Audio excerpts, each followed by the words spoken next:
오늘 우리에게 주시는 하나님의 말씀은 창세기 22장 1절부터 24절까지입니다.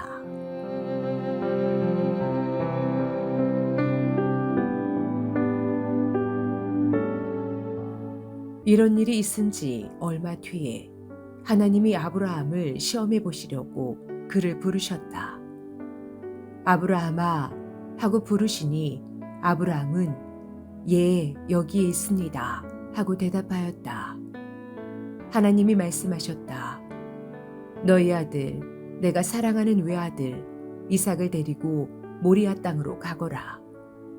내가 너에게 일러주는 산에서 그를 번제물로 바쳐라. 아브라함이 다음날 아침에 일찍이 일어나서 나귀 등에 안장을 얹었다. 그는 두 종과 아들 이삭에게도 길을 떠날 준비를 시켰다. 번제에 쓸 장작을 다 쪼개어 가지고서 그는 하나님이 그에게 말씀하신 그 곳으로 길을 떠났다. 사흘 만에 아브라함은 고개를 들어서 멀리 그곳을 바라볼 수 있었다. 그는 자기 종들에게 말하였다.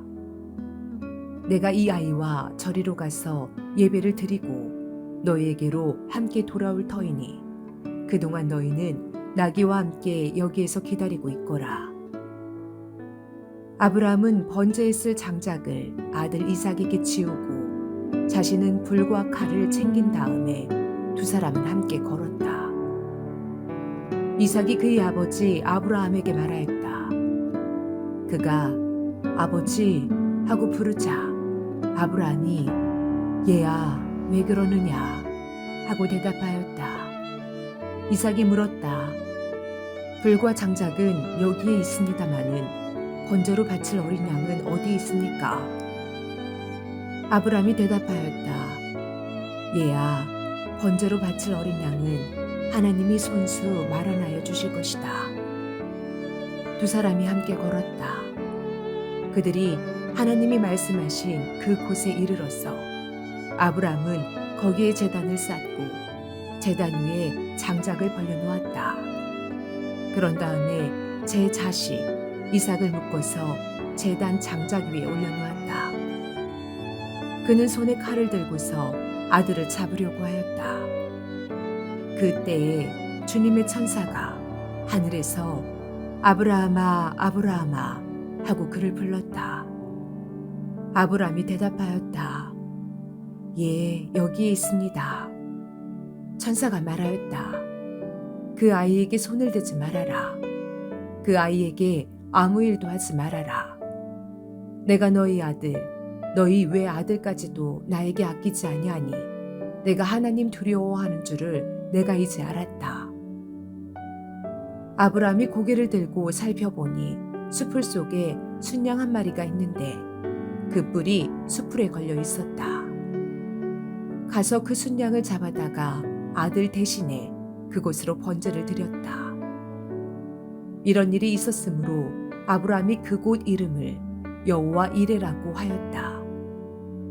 오늘날까지도 사람들은 주님의 산에서 준비될 것이다는 말을 한다. 주님의 천사가 하늘에서 두 번째로 아브라함을 불러서 말하였다. 주님의 말씀이다. 내가 친히 맹세한다. 내가 이렇게 너희 아들까지 너희 외아들까지 아끼지 않았으니 내가 반드시 너에게 큰 복을 주며 너희 자손이 크게 불어나서 하늘의 별처럼 바닷가의 모래처럼 많아지게 하겠다. 너희 자손은 원수의 성을 차지할 것이다. 내가 나에게 복종하였으니 세상 모든 민족이 내 자손의 덕을 입어서 복을 받게 될 것이다. 아브라함이 그의 종들에게로 돌아왔다. 그들은 부엘세바 쪽으로 길을 떠났다. 아브라함은 부엘세바에서 살았다.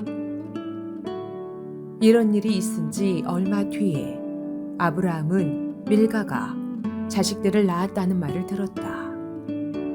밀가와 아브라함의 동생 나홀 사이에서 아들들이 태어났는데 맏아들은 우스이고 그 아래로 부스와 그무엘과 게셋과 하수와 빌다스와 이들랍과 부두엘과 같은 동생들이 태어났다.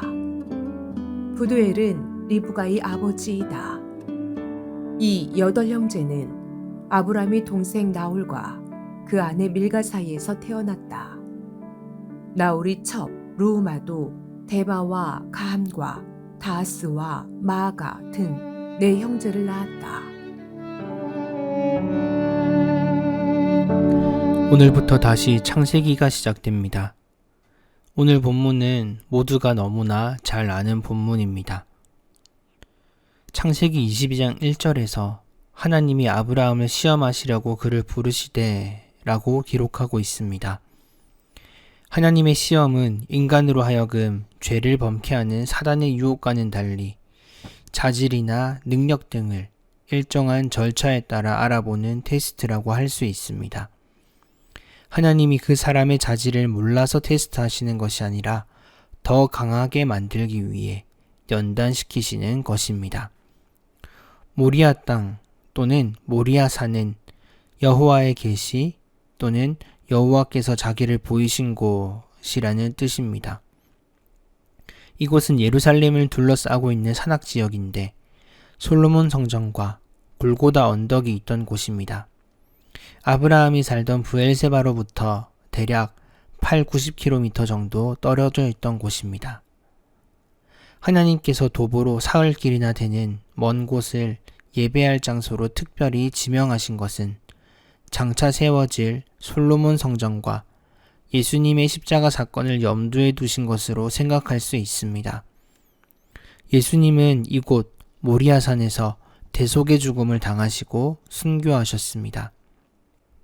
이삭을 바치는 장면은 장차 하나님께서 당신의 독생자 예수님을 인류의 대속을 위해 십자가에서 못 박히실 것을 예시하는 사건입니다. 바울이 로마서 8장 32절에서 자기 아들을 아끼지 않으시고 우리 모두를 위하여 내주신 분이 어찌 그 아들과 함께 모든 것을 우리에게 선물로 거저주지 않으시겠습니까? 라고 말씀하신 것처럼 하나님께서 당신의 자비와 사랑을 우리 믿음의 후손들에게 베풀어 주신 것을 예시한 사건입니다. 따라서 우리가 하나님의 축복을 받기 위해서는 하나님처럼 혹은 아브라함처럼 우리가 가장 아끼는 것조차도 하나님께 드릴 수 있는 마음의 자세가 필요합니다. 아버지의 말씀에 순종한 이삭은 하나님의 뜻에 순종한 예수님을 연상케 합니다. 하나님의 뜻에 순종하는 일은 한 알의 씨가 땅에 떨어져 죽고 썩어서 싹을 낸 후에 많은 열매를 맺듯이 이전보다 더 큰 축복을 받는 일입니다. 하나님께서 아브라함에게 후사를 약속하신 것은 75세 때였습니다. 그리고 이삭을 낳은 것은 그로부터 25년이 지난 100세 때였습니다. 하나님이 여러 차례 약속하시고 주신 어렵고 귀하게 얻은 정말 소중한 것을 당신께 바치라 했을 때에는 무언가 숨겨진 의도가 있을 것이란 생각을 어렵지 않게 할 수 있었을 것입니다. 그러나 이러한 간단한 생각도 내 마음과 생각이 하나님 말고 다른 것에 더 집중되었을 때 눈이 어두워지고 생각과 기가 막혀서 거기까지 생각하지 못할 때가 많습니다. 하나님의 진심을 의심하게 되는 이유가 여기에 있습니다. 자기가 가진 작은 것에 대한 집착 때문에 큰 것을 볼 수 없게 됩니다. 믿음이란 자기가 손에 쥔 가장 아끼는 것을 내려놓게 되는 경우에서조차 하나님의 뜻을 따르는 것입니다. 아브라함이 믿음의 조상이란 말을 듣는 이유가 바로 여기에 있습니다. 아브라함은 가장 소중하게 아꼈던 외아들 이삭보다도 결국은 하나님을 더 사랑했고 하나님의 명령에 이유를 달거나 지체하지 않고 순종했습니다. 고린도전서 10장 13절은 여러분은 사람이 흔히 겪는 시련밖에 다른 시련을 당한 적이 없습니다. 하나님은 신실하십니다. 여러분이 감당할 수 있는 능력 이상으로 시련을 겪는 것을 하나님은 허락하지 않으십니다. 하나님께서는 시련과 함께 그것을 벗어날 길도 마련해 주셔서 여러분이 그 시련을 견디어낼 수 있게 해주십니다. 라고 하였습니다. 사단이 주는 시험은 인간을 멸망시키기 위한 것이지만 하나님이 주시는 시험은 더 큰 복을 주시기 위한 것입니다. 우리 성도들이 시험을 당하여 낙심하지 말아야 할 이유가 바로 여기에 있는 것입니다. 외아들 이삭을 바치라는 하나님의 강도 높은 시험을 통과한 아브라함은 그동안 체험했던 하나님에 대한 인식의 차원을 한 단계 더 높이게 되었습니다. 14장 22절에서 지극히 높으신 하나님을, 17장 1절에서는 전능하신 하나님을, 21장 33절에서는 영생하시는 하나님을 체험했던 아브라함은 이제 여호와 이레, 하나님께서 준비하심을 경험하게 되었습니다. 이것은 우리가 하나님과의 관계를 밀접하게 가지면 가질수록 하나님에 대해서 더 많은 것을 체험할 수 있음을 보여줍니다. 아브라함이 이삭을 묶어 제단에 눕히고 그의 몸에 칼을 대려한 것은 그가 결코 무식했거나 잔인해서가 아니었습니다. 그가 그렇게 할 수 있었던 것은 하나님의 섭리와 은총을 벼랑 끝으로 밀리는 그 순간에서도 의심하지 않았기 때문입니다.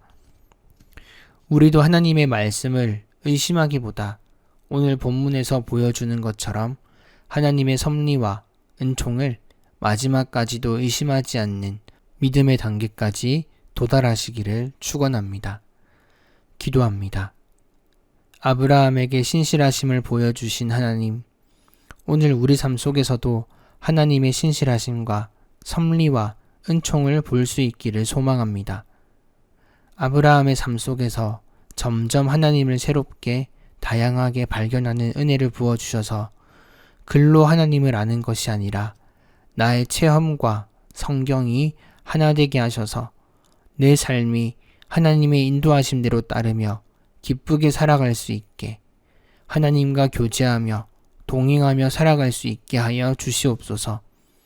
하나님의 뜻과 의도와 목적을 깨닫게 하셔서 내 마음대로 살아가는 것이 아니라 하나님의 뜻대로, 의도대로, 목적대로 살아가서 하나님의 기쁨이 되어 살아가게 하여 주시옵소서. 오늘 하루도 하나님의 손에 우리의 삶을 맡겨드립니다. 인도하여 주시옵소서. 예수 그리스도 이름으로 기도드립니다. 아멘.